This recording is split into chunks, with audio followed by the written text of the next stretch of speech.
futur robot. Ok, oh. Ah, pourquoi t'as dit?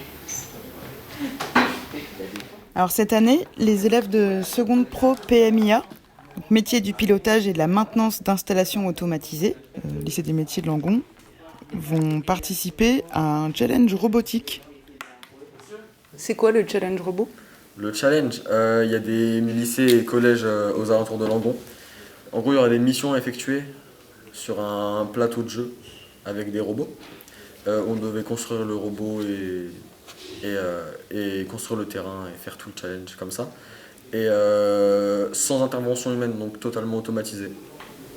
Il y aura déjà un programme en fait sur le robot, Ouais. quand on sera sur le parcours. Alors pourquoi les impliquer dans cette aventure ? Ça permet de faire un parallèle technique entre les systèmes automatisés qui sont étudiés en bac pro et les robots. Les étapes du travail, c'est quoi ? On va fabriquer les robots de A à Z. On va faire toutes les pièces, tout. Qui vont aborder l'analyse fonctionnelle et structurelle, donc tout ce qui est partie opérative, capteurs, moteurs, vérins, roues, pinces, faire du suivi de ligne, de la détection d'obstacles, étudier et concevoir des pièces mécaniques et réalisation de pièces mécaniques en impression 3D, concevoir le câblage des actionneurs et des capteurs, la programmation, évidemment faire de la mise au point et du dépannage.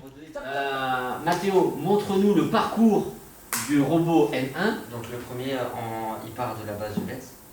L'idée, c'est de favoriser le travail d'équipe, la mise en autonomie, le dépassement de soi, l'intérêt des élèves à relever ensemble un challenge. Et c'est un support ludique avec rencontre d'autres élèves participant au challenge à la fin de l'année. Est-ce que vous avez compris comment le robot N1 va pouvoir aller jusqu'au bout de son épreuve? Oui, avec les suivis de ligne, il faut qu'ils suivent la ligne noire, comme on a fait la dernière fois. Exactement.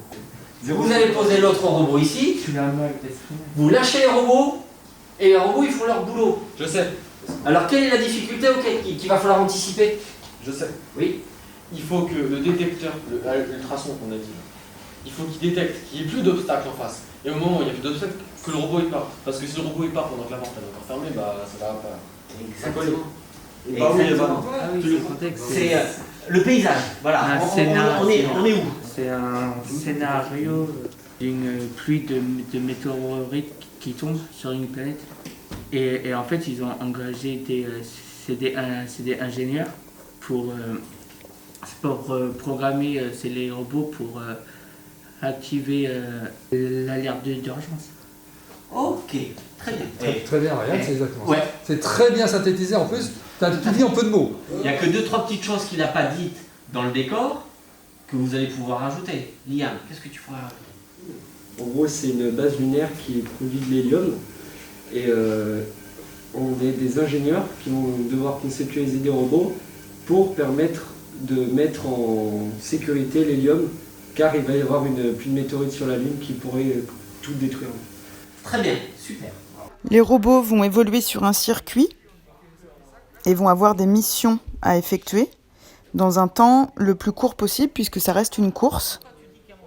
Et donc les élèves vont concevoir tous les aspects de ces robots pour qu'ils soient opérationnels, le plus opérationnels possible dans la réalisation de ces missions. On fait de la programmation. Il fait la même chose Ouais, que moi. ouais. Arrête.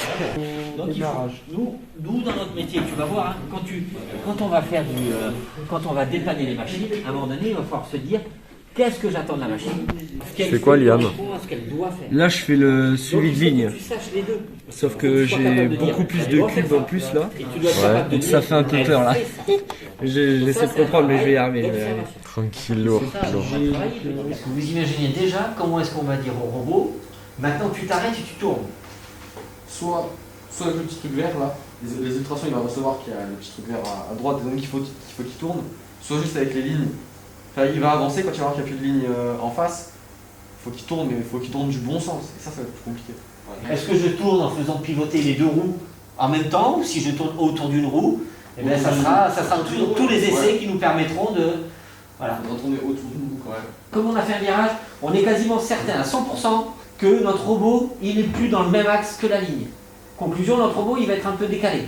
Conclusion, il va avancer d'un côté. grâce à votre programme, il va voir la ligne, qu'est-ce qu'il va faire? Hop, je rectifie. Mais quand il va rectifier, il ne va pas rectifier pour se mettre comme ça, il va rectifier comme ça. Et voilà, et votre robot il va avancer comme ça. Tac, tac, tac, tac. Mais fait du hip-hop. Il va faire du hip-hop. Quelle que soit la forme de la ligne. Et donc la conclusion, ça va être Allez. est-ce que la ligne elle tourne? D'accord? Inch'Allah. Et donc après, ça va être s'arrêter à la ligne noire pour qu'on comprenne laquelle. Mais tu as plein défauts pour le démarrage. À quelles conditions? Est-ce que tu as tout le moteur? Est-ce que tu n'as pas tous les moteurs? Est-ce que tu as les... à quel moment il s'arrête? Il y a la vitesse, tu vois, il y a plusieurs choses. Donc là, c'est des robots microbits. En gros, là, il y a une carte. La carte, on met des informations dedans. J'ai juste des boutons pour pouvoir faire des jeux. Là, il y a des LED. Ça, c'est l'infrarouge. En dessous, là, on a des détecteurs. Et là, il y a des roues avec les moteurs. Ça s'arrête pas, hein. Et en fait, sur le plateau, pour l'épreuve, il y a une petite bande noire. Et en fait, sur le robot, il y a un capteur. Et dans la programmation, on doit dire au robot, tu dois suivre cette ligne-là. Ça paraît basique, mais vous allez comprendre qu'une machine, comme un robot, il ne fait que ce que vous lui demandez de faire. Et lui, comme il n'est pas encore muni d'intelligence artificielle, ça sera à vous d'imaginer tout ce qui peut lui arriver, tous les scénarios qui peut se passer pour justement adapter son fonctionnement et sa trajectoire en fonction des événements. Moi, j'ai bientôt terminé ma programmation sur le code Morse. Moi, ce que je dois faire, c'est que je dois faire un effet sonore en Morse. C'est pour que les deux robots se le transmettent en même temps, c'est pour que ça ouvre une porte. Il va falloir faire un code pour chaque porte, c'est ça? Le jour de l'épreuve, vos robots, en fait, ils vont trouver un code, d'accord? Et ça sera au programmeur de, en fonction du code, d'émettre le signal, soit sonore, soit visuel, qui devra retranscrire le code qui sera donc un code à 3 caractères. Là, je mesure le diamètre du capteur pour modéliser une pièce en 3D. Vu qu'on n'a pas d'attache pour le capteur. Bah là, en fait, on doit faire une pièce pour faire tenir ça. On va faire et ça. Du coup, voilà, elle va ressembler à ça là. Voilà. Donc ça. Là, en fait, on doit reproduire ça. Oui, ça c'est exactement pareil. Il met les deux trucs dedans. Ça dépasse, c'est parfait. Et comme ça, après on le visse. As-tu ressenti des difficultés dans ce projet? Quelques-unes, surtout au niveau des programmes. Je suis pas très fort en programmation. Es-tu fier de participer à ce projet-là? Personnellement, ouais, c'est cool, les robots et tout, j'ai toujours aimé la robotique. Et les autres aussi, on s'est concerté entre nous et tout, ouais, c'est sympa, on aime bien. Ouais. C'est peut-être une confiance en soi, parce que si on fait quelque chose qui marche, c'est-à-dire qu'on n'a pas eu tort de soi-même. Donc c'est bien, quoi. Est-ce que vous êtes confiant sur l'équipe? Est-ce que vous pensez que ça va bien marcher? Bien sûr, parce qu'on a quand même une équipe de choix, donc bien évidemment que ça va bien marcher. Il faut rester optimiste. Oui, il faut rester optimiste et surtout travailler. Ah bah oui, faut bien le voir, oui.